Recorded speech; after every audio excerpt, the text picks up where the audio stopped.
আসসালামু আলাইকুম। আজকে তোমাদের সামনে আমি হাজির হয়েছি আমার পড়ার টেবিল নিয়ে। আমার পড়ার কক্ষ কেমন? আমি চেষ্টা করি আমার পড়ার টেবিলকে মোটামুটি সাজিয়ে রাখতে। সেটা তোমাদের হঠাৎ দেখাতে মন চাইলো, তাই একটা ভিডিও বানাচ্ছি।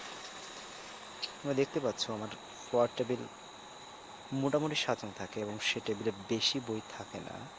এবং আমি এই কাজটা বেশি করি যে আমার বইয়ের যে ইম্পর্ট্যান্স যে জিনিসগুলো, সেই জিনিসগুলো আমি আমার চোখের সামনে, আমার পড়ার টেবিলের সামনে যে দেওয়াল, সেই দেওয়াল আমি টাঙিয়ে রাখি। তোমরা দেখতে পাচ্ছ অনেক বিষয়গুলো টানানো আছে। এগুলো চেষ্টা করি আমার যখন সামনে থাকে, আমি বসে থাকি, তখন এগুলো রিভিশন দেওয়ার। এর ফলে হয় কি যে আমি খুব সহজে আমার গুরুত্বপূর্ণ বিষয়গুলো সুন্দরভাবে জানতে পারি এবং মুখস্থ করতে পারি।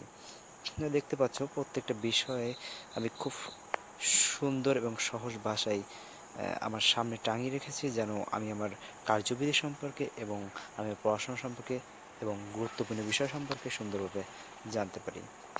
এবং কিছু বিষয় সম্পর্কে এখানে দেওয়া আছে, যেগুলো আমি দেখি এবং খুব সুন্দরভাবে আমি সেটা থেকে মনে রাখার চেষ্টা করি আর কি। সর্বোপরি আমার দেখতে পাচ্ছ যে একটা পর্যায় সারণী রয়েছে। তারপর উপরে শিক্ষা জীবন, ছাত্র জীবন, ছাত্র জীবনের দায়িত্ব লক্ষ্য সময়ের কিছু লেখা আছে। তারপর তার আমি প্রথমে বলছি যে আমার যে বইগুলো, খুব অল্প পরিমাণ বই আমি টেবিলে রাখি এবং বাদ বাকি বই আমার পাশে একটা সেল তৈরি করে নিয়েছি। সেই সেলে আমি সকল বইগুলো রাখার চেষ্টা করি। সেই বইগুলো রেখে আমি প্রয়োজন অনুযায়ী এখান থেকে নিয়ে নিই। আমার টেবিলে বেশি বই থাকলে আমার আনইজি মনে হয়, অনেকগুলো বই থাকা থেকে মনে হয় আমি কোনটা পড়বো কোনটা, এটা নিয়ে ঝামেলা হয়।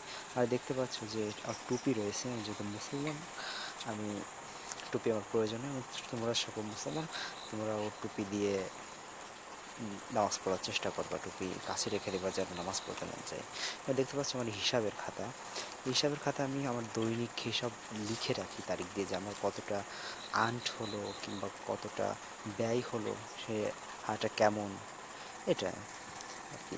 এবার আমি প্রতিদিন যেটা পড়বো, আমি অল প্রাইভেট স্কুল এসবের বাইরে প্রতিদিন এক একটা বিষয় পড়ি, সে বিষয়গুলো লিখে রাখি। দেখছো লেখা রয়েছে আর্টস, রসায়ন, যে বিষয়গুলো আলাদাভাবে পড়ার চেষ্টা করি, সেগুলো আমি এক সাইডে সে বইটা রেখে রেখে দিই। প্রতিদিন এভাবে চেষ্টা করি একটা বই পড়ার জন্য আর কি, এক্সট্রাভাবে।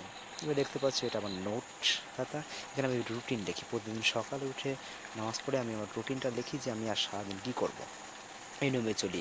নিয়ন্ত্রণের মাঝে জীবন খুবই ভালো লাগে আমার, এবং আমি খুব সহজে ভালো কিছু করতে পারি। দেখো আমার টেবিল এভাবে যদি সাজিয়ে গুছিয়ে আমি পড়াশোনা করি, তাহলে হয়তো